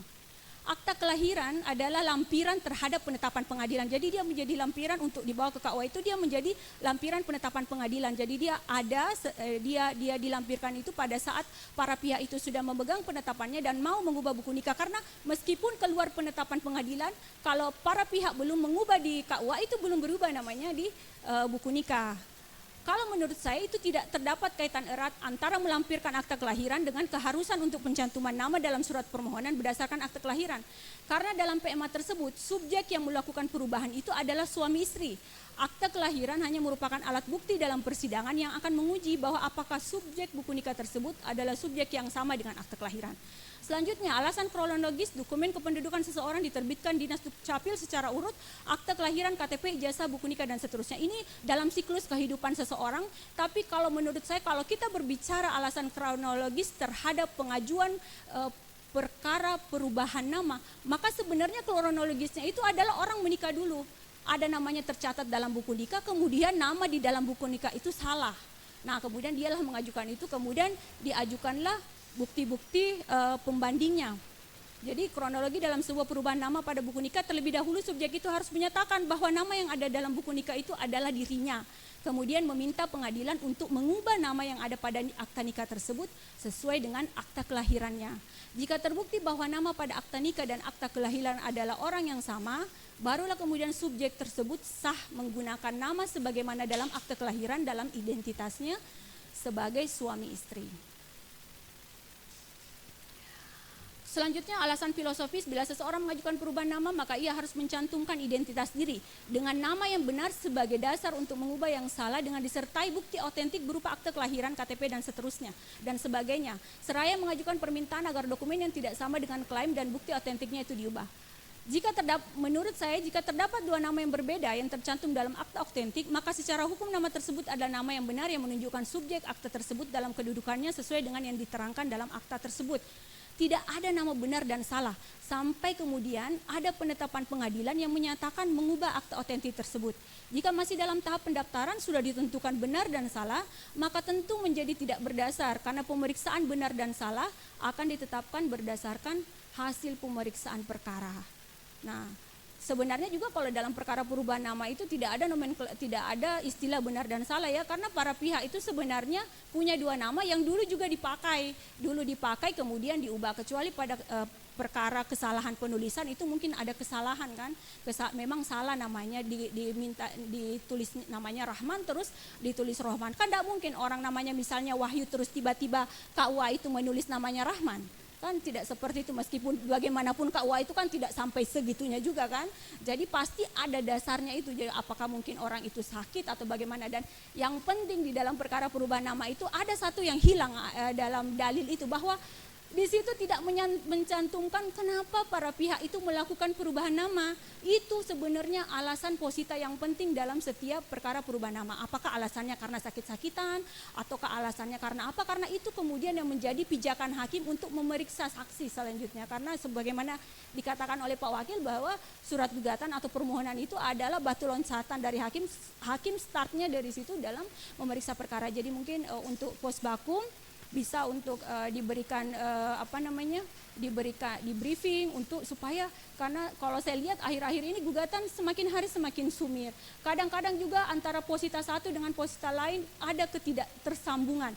Jadi ada posita itu yang mengatakan bahwa yang meninggalkan kediaman bersama itu pemohon, tapi di posita selanjutnya mengatakan bahwa termohon yang dibujuk-bujuk untuk kembali ke kediaman bersama. Itu kan tidak nyambung seperti itu ya. Posbakum ini sarjana hukum kan, bukan asal mengetik aja, tapi dia juga sebenarnya harus memberikan pencerahan kepada pihak meskipun pihak mengatakan seperti itu. Saya kira cukup tanggapan dari saya, Pak Ketua. Mohon maaf, lebih dan kurangnya mohon dimaafkan. Assalamualaikum warahmatullahi wabarakatuh. Pak Wakil itu berpendapat masih ngelambiar, tapi kesimpulannya ikut saya. Nah, itulah. Kemudian Pak Saiful, ya, kalau setiap ada orang ke sini mau apapun, kemudian KTP-nya tidak sama dengan buku nikah, suruh ngubah KTP-nya, terus nanti KTP-nya sudah sama buku nikah, tidak perlu ke sini. Artinya pengadilan hanya sebagai lembaga konsultan.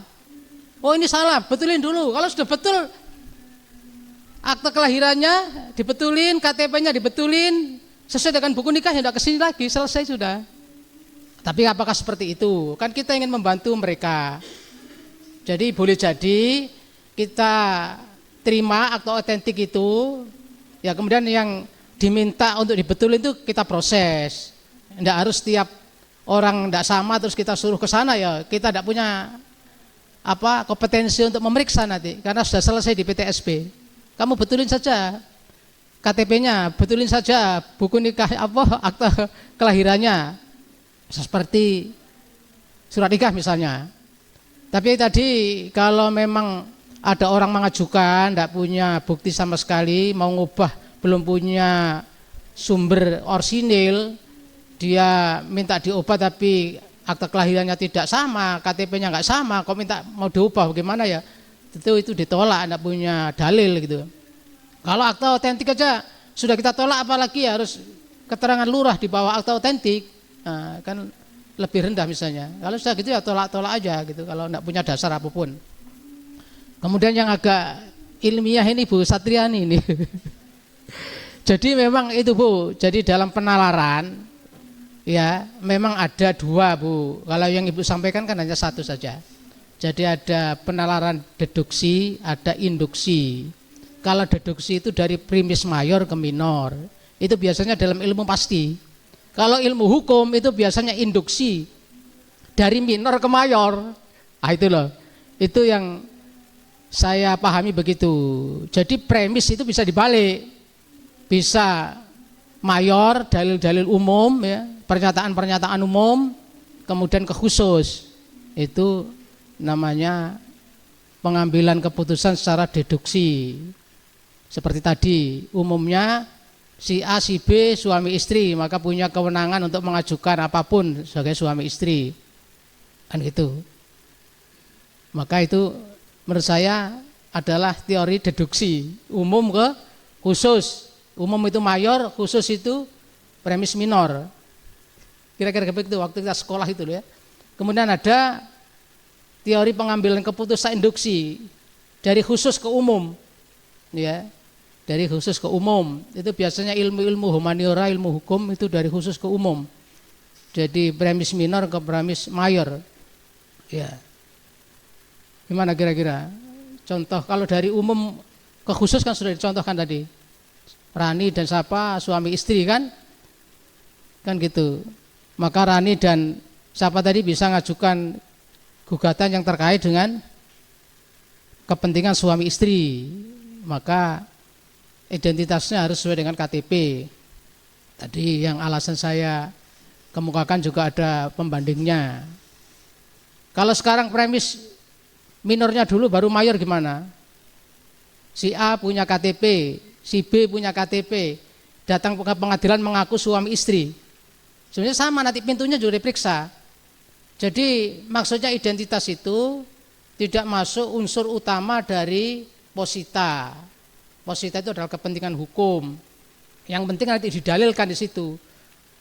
Pintu yang masuk itu apa? Pakai identitas di surat nikahnya, ya menggunakan premis mayor ke minor, apa KTP-nya. Yang penting ada dalilnya, ada positanya, itu menerangkan dengan jelas kenapa terjadi perubahan.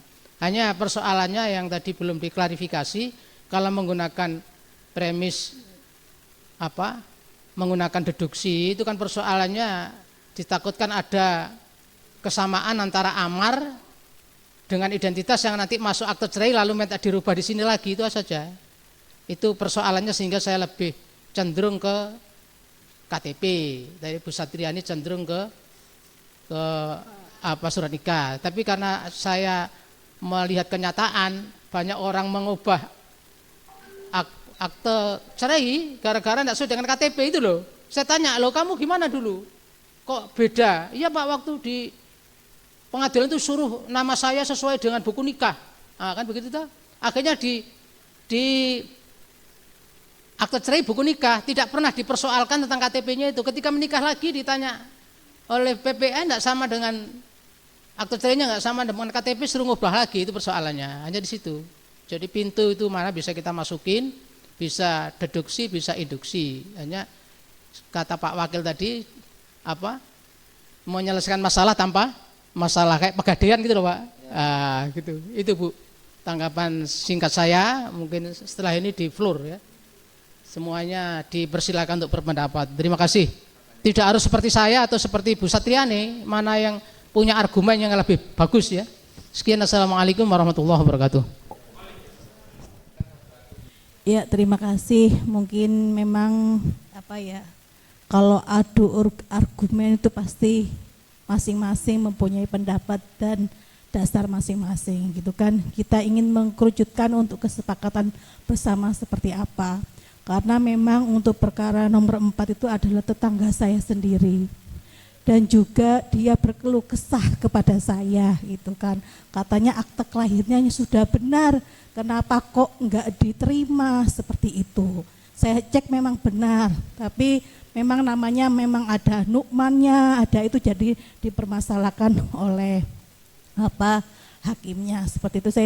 Saya sarankan ya ikuti saran dari hakim yang memeriksa gitu, itu aja. Terus mungkin memang untuk nama pakai alias itu memang setelah saya menjadi hakim itu berdasarkan kebiasaan dari yang dahulu gitu kan. Kalau perbedaan menama dikasihkan alias gitu, memang jadi panjang di akte cerai itu nama ini alias ini beda, ini alias apalagi nanti nama bapaknya ada aliasnya juga, itu kan panjang juga. Mungkin bisa diputuskan, bukan apalagi sekarang itu akta cerai elektronik kan, apakah seperti itu, apakah kita bisa memakai satu nama yang tidak sesuai dengan buku nikah, seperti mungkin buku nikahnya A kok jadi B gitu, apa enggak dipermasalahkan dengan KUA seperti itu, karena nanti itu kan di register KUA itu kan namanya A kok menjadi B, apakah seperti itu bisa langsung seketika. Sekarang memang kita pengadilan agama mempunyai wewenang merubah nama buku nikah gitu, apakah kita bisa mengkerucutkan seperti itu agar para pihak itu enggak terlalu panjang namanya. Itu aja mungkin dari saya, terima kasih. Assalamualaikum warahmatullahi wabarakatuh. Terima kasih kesempatannya Pak Ketua, Pak Wakil, dan yang saya hormati para Hakim Pengadilan Agama Pasuruan. Saya cuma mau menambahkan Pak bahwa di PTSP sebenarnya kami butuh aturannya yang baku. Benar kata Pak Wakil tadi, butuh kesimpulan. Jadi di ekot itu sebenarnya harus dimasukkan identitas dia itu otomatis KTP. Awalnya kan runtutan pendaftaran perkara di ekot sudah ada mengenai identitas KTP. Kemudian juga masukkan NIK, di SPP pun juga memasukkan NIK. Jadi saya intinya sependapat dengan Pak Ketua dan Pak Wakil, karena NIK-nya itu kita input di dalam SIPP. Tapi kembali lagi untuk keputusan kami mengikuti dari forum. Dan kemudian Pak, tambahan lagi, kemarin ada perkara yang akte nikahnya itu salah. Akte nikahnya salah karena buku nikahnya salah, akhirnya dia mengajukan perubahan akte cerai. Itu solusinya bagaimana Pak? Yang apabila ada yang masuk ke informasi, solusi seperti apa yang bisa kami sampaikan, karena dia sampaikan bahwa ini akte cerai saya salah karena buku nikah saya awalnya dulu juga salah, terus jadi perbaikannya itu harus bagaimana? Mohon solusinya Pak. Terima kasih. Wassalamualaikum warahmatullahi wabarakatuh. Assalamualaikum warahmatullahi wabarakatuh. Sedikit menambahkan saja Bapak, karena kami di kepaniteraan pun juga ingin mengamankan lembaga, karena NIK tersebut salah satu faktor penilaian di SIPP Bapak. Jadi kalau misalkan, jadi memang kami agak kebingungan Pak, kalau misalkan memang tidak ada NIK-nya, bahkan saksi pun harus diminta NIK kan sekarang. Itu ketika kita tidak memasukkan, mempengaruhi penilaian SIPP kita. Jadi monggo sih keputusan pada Bapak sama Ibu, kesimpulannya bagaimana. Hanya saja kami menyampaikan faktor penilaian itu NIK juga masuk faktor penilaian. Begitu saja Pak. Bismillahirrahmanirrahim. Assalamualaikum warahmatullahi wabarakatuh. Saya hanya sekedar menambahkan dari pernyataan Bu Nasa tadi, Pak. Kemarin kami ada pendaftaran untuk perbaikan di akte cerai. Ini sudah perkara kedua. Yang sebelumnya kami sudah konsultasikan ke Pak Waka, itu sudah disidangkan dan perkaranya sudah dikabulkan. Itu pun akte cerainya produknya dari Keraksan, Pak. Karena domisili pemohon di Pasuruan, maka Keraksan melemparkan ke kami perkara itu dan sudah disidangkan, sudah dikabulkan. Kemudian ada perkara serupa seperti itu, ya karena sudah pengalaman dengan sebelumnya, kita sudah konsultasi, langsung aja kami terimakan. Setelah konsultasi dengan Pak Panitra, monggo didaftarkan. Ternyata perkara tersebut berakhirnya dicabut, Pak. Cuma kami perlu ya kepastian lah seperti tadi untuk perkara yang perbaikan di akte cerai ini seperti apa. Kemudian untuk yang menanggapi diskusi ini, kalau saya setuju dengan Pak Ketua.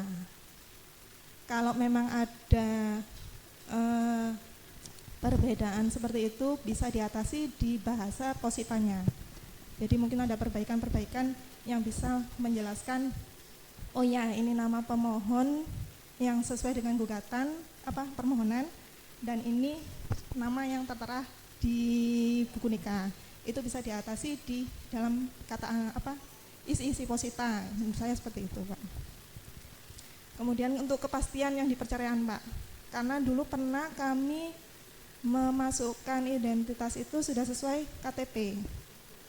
Ternyata pada saat persidangan karena tidak sesuai dengan buku nikah, monggo disilakan dicabut dulu untuk perbaikan di buku nikah. Makanya setelah itu kami ya tetap menyesuaikan sesuai dengan buku nikahnya.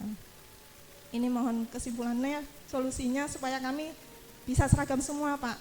Jadi enggak, karena sekarang smart majelis, Pak, ya. Kalau dulu kan kami konsultasi, semisal kami konsultasi dengan Pak Wakil, ya memang kemudian bakalan Pak Wakil yang ditunjuk sebagai majelisnya. Tapi dengan smart majelis ini perlu kesepakatan dari yang mulia semua supaya masyarakat ini enggak, loh yang kemarin bisa kok yang sekarang enggak bisa, ini kami juga bingung gitu loh, Pak. Ya cukup seperti itu, Pak. Terima kasih waktunya. Assalamualaikum warahmatullahi wabarakatuh. Oke, jadi yang perlu kesepakatan tentu hal-hal yang masalah administratif ya, karena itu satu pintu. Kalau soal yang teknis itu majelis bisa berbeda, tidak sepakat tidak apa-apa. Misalnya apakah nanti perlu keterangan lurah atau tidak itu urusan majelis, tidak mempengaruhi pendaftaran di depan, itu tergantung majelisnya masing-masing. Bisa majelis A masih butuh keterangan desa, majelis B tidak usah, atau jenis-jenis alat bukti yang lain itu otoritas hakim. Tapi yang perlu kesepakatan dari pintu awal tentu harus ada kesimpulan. Kan putusan pengadilan itu kata Pak Wakil tadi harus memenuhi asas keadilan, kemudian kepastian hukum dan kemanfaatan. Kalau perdebatan yang disampaikan mengenai nalar tadi kan biasanya terkait dengan keadilan, ya. Ada deduksi induksi tadi loh. Sementara kan masih ada dua yang harus kita pikirkan, ya, kepastian dan kemanfaatan. Maka dari berbagai argumen tadi supaya kita menyelesaikan masalah tanpa masalah, ya kalau ada permohonan perubahan nama tentu sesuai dengan yang petunjuk teknis tadi, ya kita pakai identitas yang ada pada KTP. Kalau pada surat nikah nanti ketika keluarnya namanya sama dengan buku nikah, ketika daftar kawin lagi itu bermasalah. Jadi meskipun nilai keadilannya diperdebatkan, cara mengambil kesimpulan, tapi kita mengambil kepastian hukum dan kemanfaatan, sehingga tentu lebih cocok kalau kita pakai identitasnya menggunakan KTP untuk perubahan nama. Dan sekali lagi bahwa peradilan perdata itu mencari kebenaran formil, bukan material. Ya, saya pernah mutus perkara yang itu sudah diputus seminggu yang lalu oleh pengadilan sebelumnya dan oleh PA yang sama, yang majelisnya beda di situ Bondo dulu. Jadi ada orang ngajukan penetapan ahli waris anak 5 ya, dari bapak dan ibu 1. Ditanya majelis di pertimbangan itu sudah ada ahli waris lain. Sehingga seminggu kemudian ada orang datang ngajukan bahwa ternyata bapaknya itu punya istri lagi, punya istri 2. Anak dari istri kedua itu tidak dimasukkan pada waktu penetapan ahli waris, yang dimasukkan adalah saudara dari istri pertama.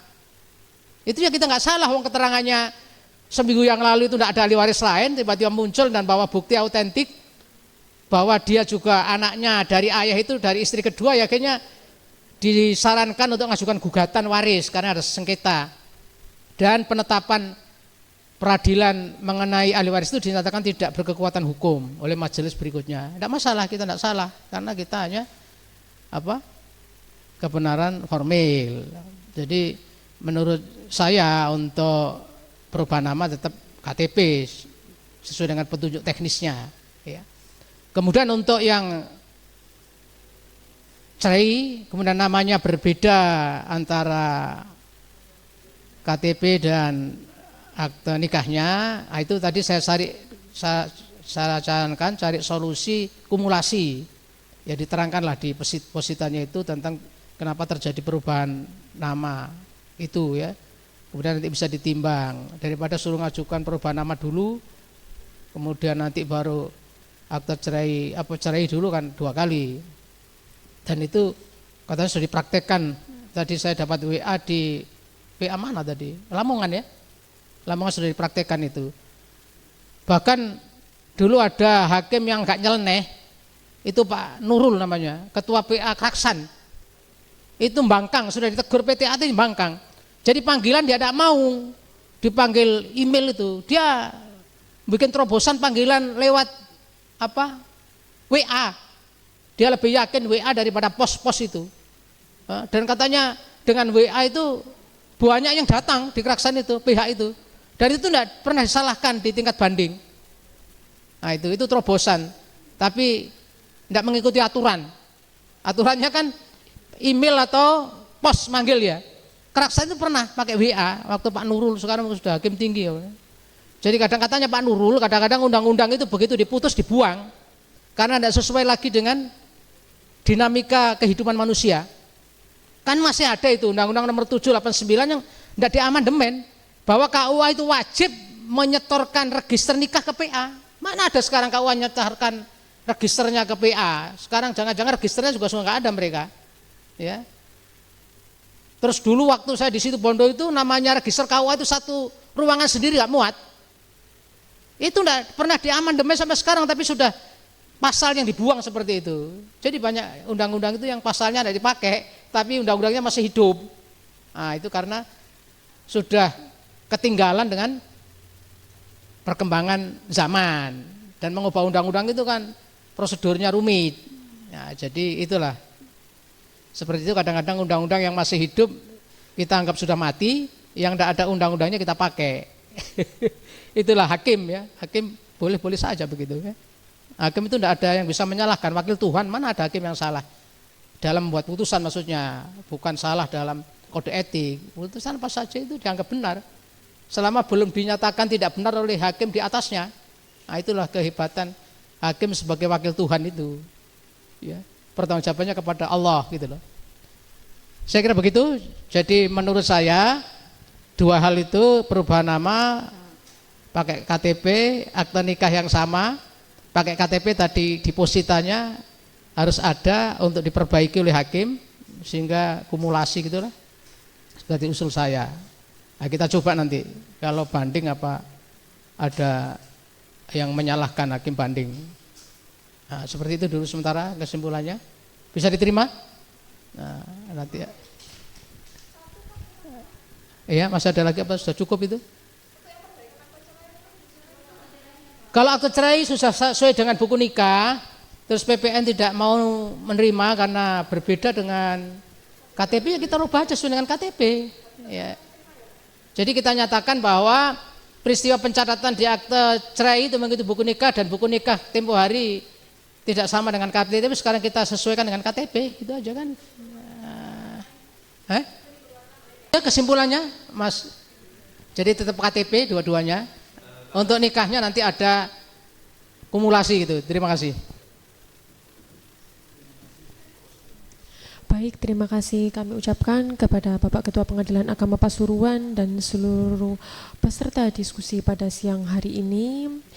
Maka izinkan saya menyampaikan, walaupun terdapat perbedaan dalam penentuan apakah identitas surat permohonan dan bukti permulaan menggunakan KTP ataupun buku nikah, maka demi memberikan kepastian hukum terhadap masyarakat, maka digunakan identitas KTP sebagai dasar identitas. Namun dari perbedaan tersebut, yang paling penting adalah suatu putusan bisa menyelesaikan masalah para pencari keadilan dan tidak menimbulkan masalah di kemudian hari. Selain itu, suatu putusan selain ada nilai kepastiannya juga harus memperhatikan nilai kemanfaatannya. Hadirin yang kami hormati, dengan telah disampaikannya seluruh rangkaian acara diskusi pada siang hari ini, maka tibalah kita pada penghujung acara.